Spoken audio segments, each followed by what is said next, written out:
Okay, now here's something you don't work with every day. Alaskan King Crab Legs. These things are awesome. Now when you buy them, they're going to come in frozen. What do you do with them? I mean, you would think you just fill up a bowl full of cold water and put them in. You don't want to do that. They'll make them bland, they won't taste good. So you get a sheet pan, lay them out on a sheet pan, spread them out. Cover them with plastic wrap, okay? Once you do that, then you want to put them in the refrigerator, maybe 3-4 hours. Let them slowly defrost. Once they're defrosted, take the plastic wrap off of them. And then you can see I didn't totally let these defrost. Still a little bit of ice on there, and that's okay. This is the easiest way to cut them if they're still a little frozen. Now you can use kitchen shears to cut them up, or sometimes you can use the lobster crackers if it's a harder shell, and a knife usually works the best.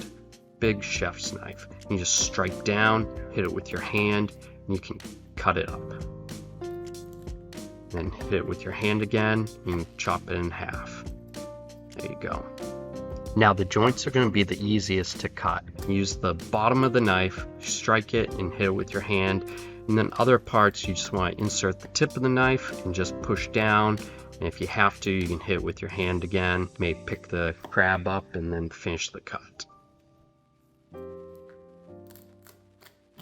Now, you don't have to cut on the joints. Right there, I didn't cut on the joint. I was able to cut right through it. The shell of this crab is soft enough, but the joints will cut the easiest. Strike down on it, hit with your hand, and then when you're ready to cut it in half, insert the tip of the knife. And then if you want to, sometimes I like to pick the piece up and push down with the knife. Cut it and flip the piece around, insert the tip of the knife, and finish the cut. And there's a nice piece of crab. Okay, now on the smaller piece, you want to lay it flat on the cutting board. Don't hold it in the air when you puncture it. You don't want it to roll around. You don't want to cut yourself. It's okay if the pieces are small. Just finish the cut, and there you go. Now what about the tip? Now it's best to use the back side of the knife. You can just hit it and you can just crack it, and you can pull the little piece of crab meat out. Now if you want to use kitchen shears, first cut the crab and then grab the kitchen shears and just run the kitchen shears up the crab and cut through as best as you can. Once you cut one side, you can try and crack it open, try to pull the meat out.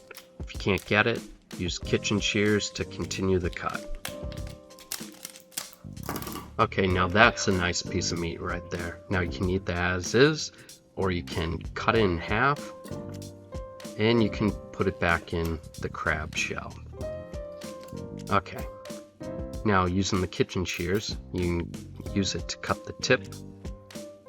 Just cut a little slit on each side, and you can crack it open, and then you can pull the meat out.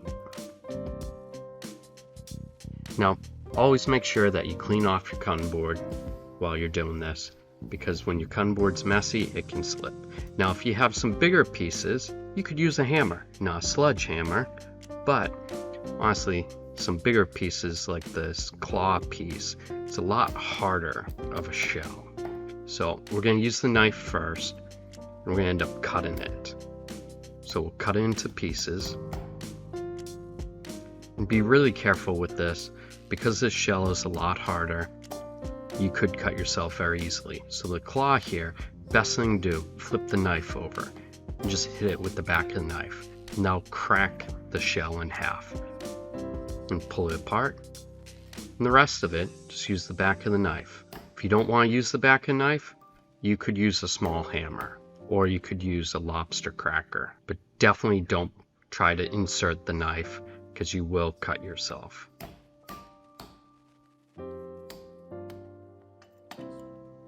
And just peel it away, and that piece will be good. Well, I hope you enjoyed this video, and if you did, think about subscribing to my YouTube channel. Keep you up to date on all my future videos, and leave a comment about what you liked or what you didn't like. Thanks again for watching.